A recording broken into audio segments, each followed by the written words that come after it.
ओम शांति। आज 9 अक्टूबर 2022 की अव्यक्त बाप दादा का रिवाज मुरली है। 12 नवंबर 92 का वाणी का सार है। भविष्य विश्व राज्य का आधार संगम युग का स्वराज्य। आज विश्व रचता बाप दादा अपनी सर्व स्वराज्य अधिकारी बच्चों को देख रहे हैं। इस वर्तमान संगम युग के स्वराज्य अधिकारी और भविष्य में विश्व राज्य अधिकारी बनते हो, क्योंकि स्वराज्य से ही विश्व के राज्य का अधिकार प्राप्त करते हो। इस समय के स्वराज्य की प्राप्ति का अनुभव भविष्य विश्व के राज्य से भी अति श्रेष्ठ अनुभव है। सारे ड्रामा के अंदर राज्य अधिकारी राज्य करते आते हैं। सबसे श्रेष्ठ पहला स्वराज्य, जिसके आधार से आप स्वराज्य अधिकारी आत्माएं अनेक जन्म सतयुग त्रेता तक विश्व राज्य अधिकारी बनते हो। तो पहला स्वराज्य, फिर आधा कल्प है विश्व राज्य अधिकार, और द्वापर से लेकर के राज्य तो होता ही है, लेकिन विश्व राज्य नहीं, स्टेट के राजाएं बनते हैं। सारे विश्व पर एक राज्य, वह सिर्फ सतयुग में ही होता है। तो 3 प्रकार के राज्य सुनाए। राज्य अर्थात सर्व अधिकार की प्राप्ति, सतयुग त्रेता की राजनीति, द्वापर की राजनीति और संगम युग की स्वराज्य नीति, तीनों को अच्छी रीति से जानते हो। संगम युग की राजनीति अर्थात हर एक ब्राह्मण आत्मा 100 का राज्य अधिकारी बनता है। हर एक राजयोगी है। सभी राजयोगी हो या प्रजायोगी हो, राजयोगी होना तो राजयोगी अर्थात राजा बनने वाले योगी। स्वराज्य अधिकारी आत्माओं की विशेष नीति है।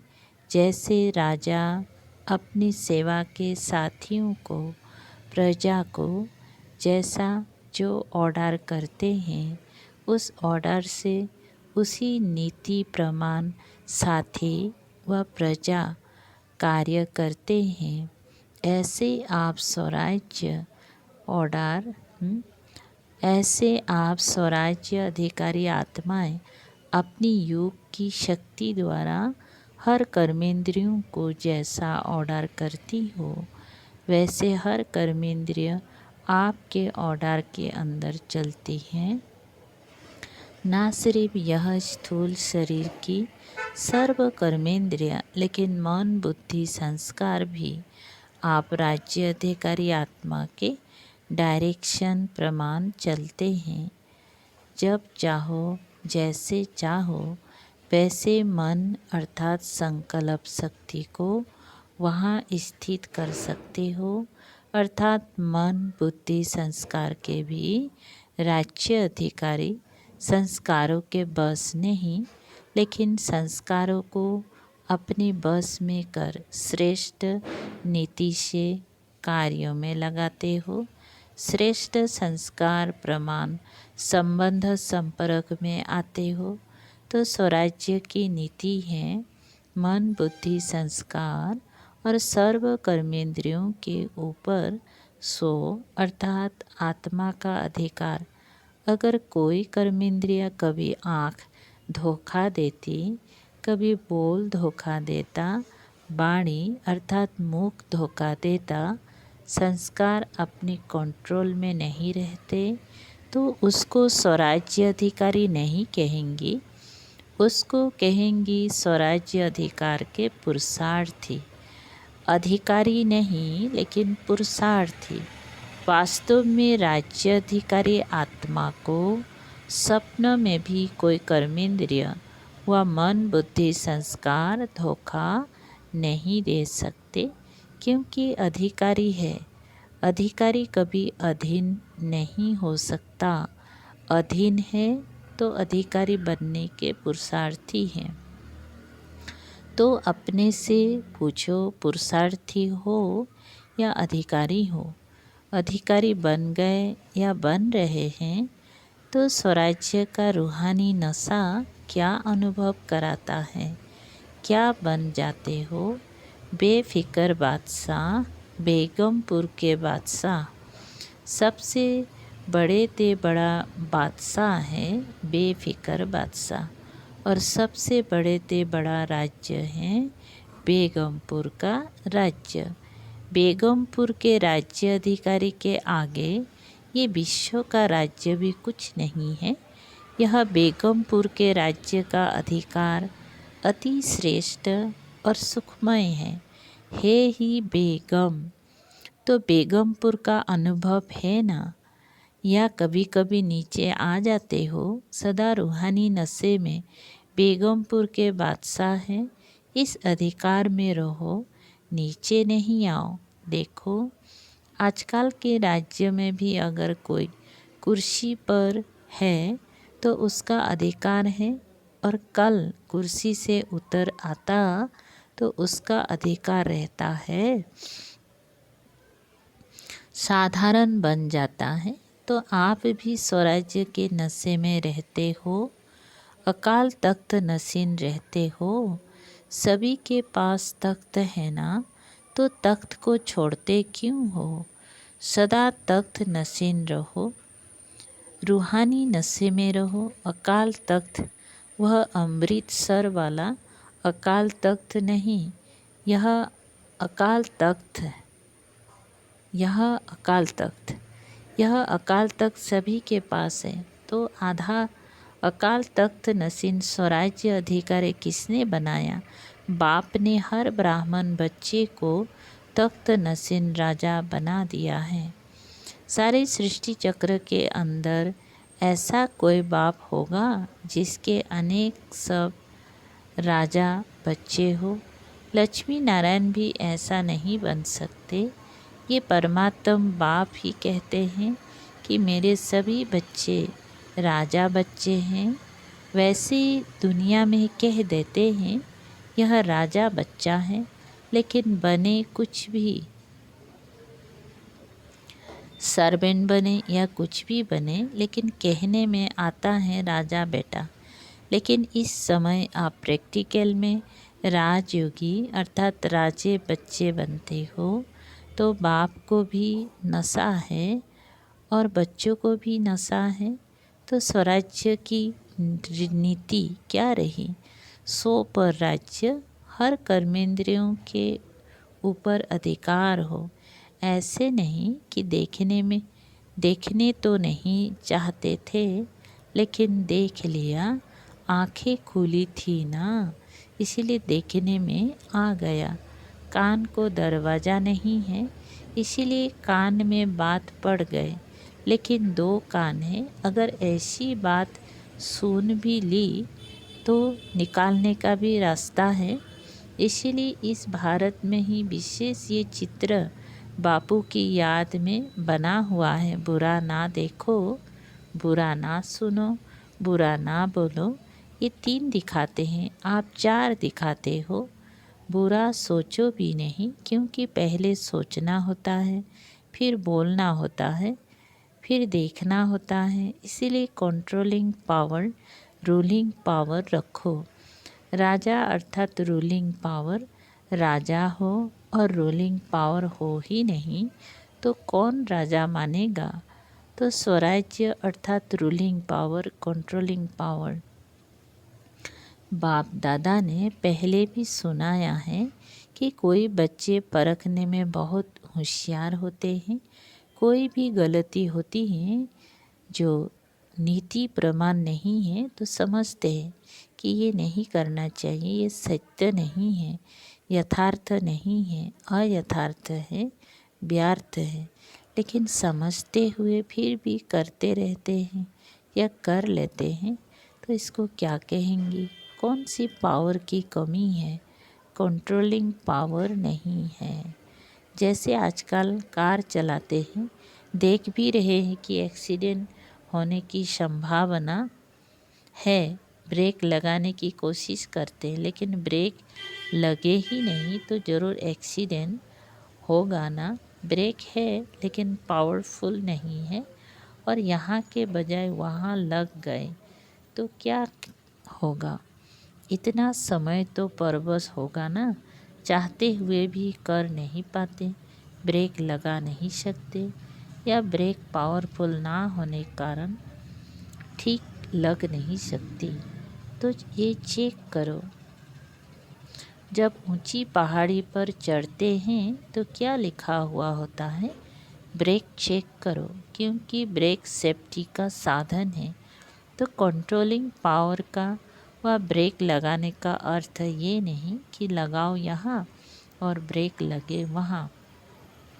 कोई व्यर्थ को कंट्रोल करने चाहते हैं, समझते हैं ये रॉन्ग है, तो उसी समय रॉन्ग को राइट में परिवर्तन होना चाहिए।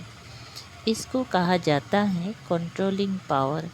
ऐसे नहीं कि सोच भी रहे हैं लेकिन आधा घंटा व्यर्थ चला जाए, पीछे कंट्रोल में आए, बहुत पुरुषार्थ करके आधे घंटे के बाद परिवर्तन हुआ तो उसको कंट्रोलिंग पावर नहीं, रूलिंग पावर नहीं कहा जाता। ये हुआ थोड़ा थोड़ा अधीन और थोड़ा थोड़ा अधिकारी मिक्स, तो उसको राज्य अधिकारी कहेंगे या पुरुषार्थी कहेंगे। तो आप पुरुषार्थी नहीं, राज्य अधिकारी बनो। ये स्वराज्य अधिकार का श्रेष्ठ मजा है। स्वराज्य अधिकारी अर्थात सदा मौज ही मौज में रहना। मौज में रहने वाला कभी किसी बात में मूझता नहीं है। अगर मूझते हैं तो मौज नहीं है। तो संगम युग पर मौज ही मौज है ना, या कभी कभी मौज है।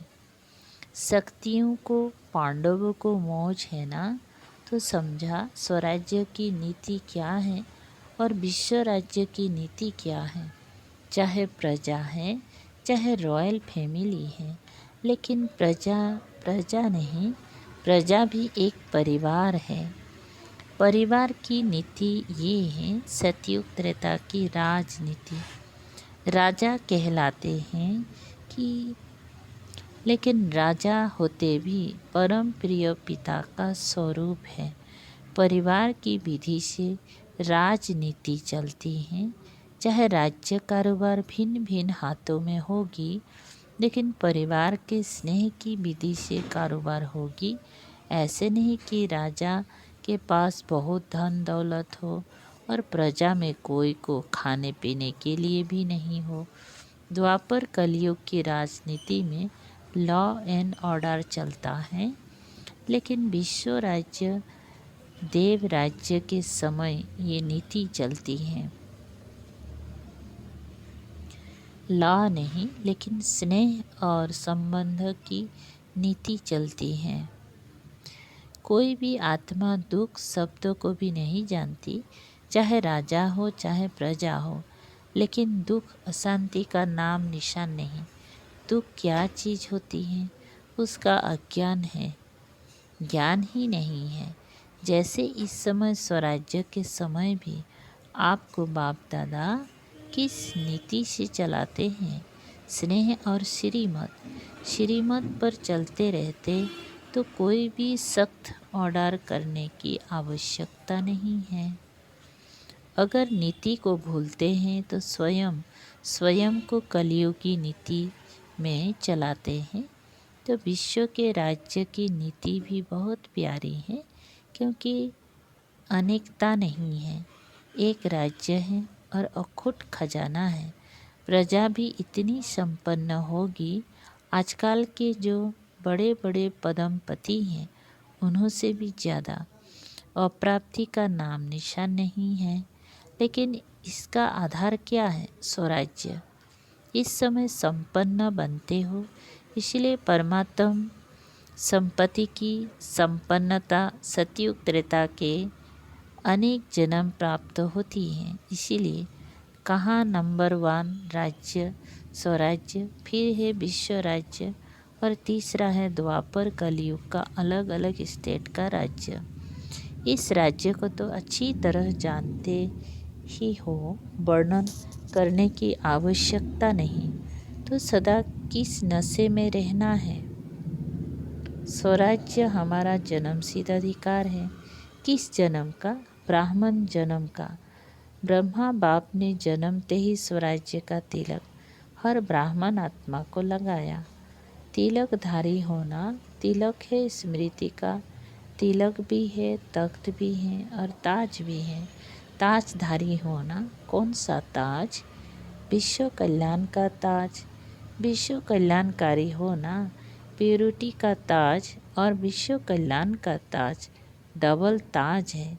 प्योरिटी का ताज है लाइट का ताज और विश्व कल्याण का ताज है सेवा का ताज।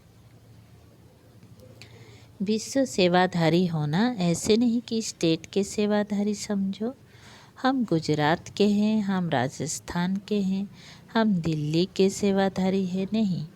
विश्व सेवाधारी कहाँ भी रहते हैं, लेकिन वृत्ति और दृष्टि बेहद की। अगर विश्व सेवाधारी नहीं बनेंगी तो ना स्वराज्य ना विश्व राज्य, फिर द्वापर कलयुग में स्टेट का राजा बनना पड़ेगा।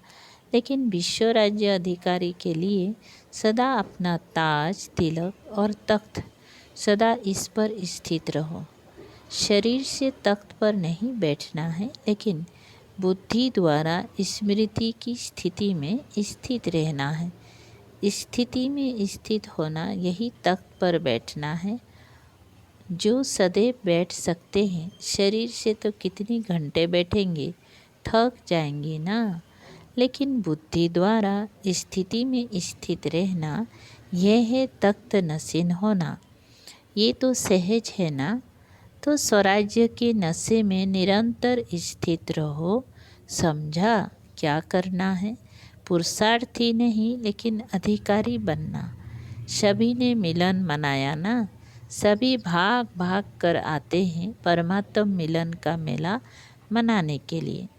तो मिलन के मेले में आए हो ना। ये मेला लगता है या भीड़ लगती है? आराम है ना। आराम से रहना, खाना चलना सब आराम से है ना। फिर भी बहुत लकी हो। उन मेलों के माफिक मिट्टी में तो नहीं रहे हुए हो। फिर भी बिस्तरा और खटिया तो मिली हुई है ना। वहाँ मेले में तो नहाओ तो भी मिट्टी, रहो तो भी मिट्टी और खाओ तो भी मिट्टी साथ में आएगी। यहाँ बच्चे आते हैं अपने घर में, नशे से आते हैं। बाप भी खुश और बच्चे भी खुश। हॉल में पीछे बैठने वाले सबसे आगे हो, क्योंकि बाप दादा की पहली नज़र लाश तक जाती है। अच्छा,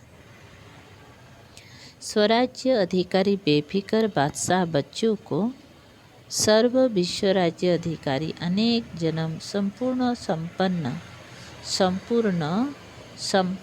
रहने वाली आत्माओं को सदा तिलक ताज और तख्त नसीन अधिकारी बच्चों को सदा बेहद की सेवा के उमंग उत्साह में रहने वाले विशेष बच्चों को देश विदेश के सर्व सम्मुख अनुभव करने वाले बच्चों को बाप दादा का पदम गुणा याद प्यार, साथ साथ सर्व के स्नेह के पत्रों का भी रिस्पांस दे रहे हैं। विदेश और देश दोनों अपनी अपनी विधि प्रमाण 100 के पुरुषार्थ में सिद्धि को प्राप्त कर रहे हैं और सेवा में भी सदा आगे बढ़ने की उत्साह में लगे हुए हैं। इसीलिए हर एक किसी भी कोने में रहने वाले हो, लेकिन उन्हों की याद, सेवा, समाचार, प्यार के पत्र, स्थिति के उमंग उत्साह का समाचार सब प्राप्त हुआ और बाप दादा सभी बच्चों को बहुत बहुत बहुत नाम सहित हर एक की विशेषता सहित याद प्यार दे रहे हैं और सदा इसी याद प्यार की पालना से पल रहे हो, उड़ रहे हो और उड़ते उड़ते मंजिल पर पहुंचना ही है। या ये कहें कि पहुँचे हुए ही हो। तो याद प्यार और नमस्ते ऐसे बनाने वाले बाप दादा को भी याद प्यार, गुड मॉर्निंग और नमस्ते नमस्ते। वरदान है, मास्टर सर्वशक्तिवान की स्मृति द्वारा सर्व हलचलों को मर्ज करने वाले अचल अडल भव। विस्तार, जैसे शरीर का ऑक्यूपेशन इमर्ज रहता है, ऐसे ही ब्राह्मण जीवन का ऑक्यूपेशन इमर्ज रहे और उसका हर कर्म में नशा हो, तो सर्व हलचलें मर्ज हो जाएंगी और आप सदा अचल अडल रहेंगे। मास्टर सर्वशक्तिवान की स्मृति सदा इमर्ज है, तो कोई भी कमजोरी हलचल में ला नहीं सकती, क्योंकि वे हर शक्ति को समय पर कार्य में लगा सकते हैं। उनके पास कंट्रोलिंग पावर रहती है, इसीलिए संकल्प और कर्म दोनों समान होते हैं। स्लोगन, नाजुक परिस्थितियों में घबराने के बजाय उनसे पाठ पढ़कर स्वयं को परिपक्व बना लो। ओम शांति। शुक्रिया बाबा, थैंक यू बाबा।